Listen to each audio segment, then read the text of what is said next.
कारण विधानसभा निवडणुकीच्या निकालाआधी ही सर्वात मोठी बातमी आहे। राज्यात राष्ट्रपती राजवट लागण्याची शक्यता ही सध्या वर्तवली जाते।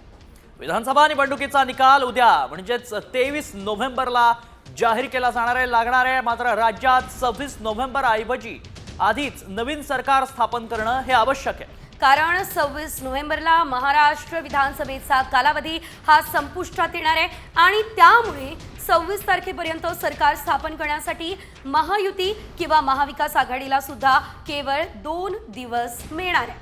2 दिवसात सरकार स्थापन झालं नाही तर राज्यात राष्ट्रपती राजवट लागू होण्याची शक्यता आहे।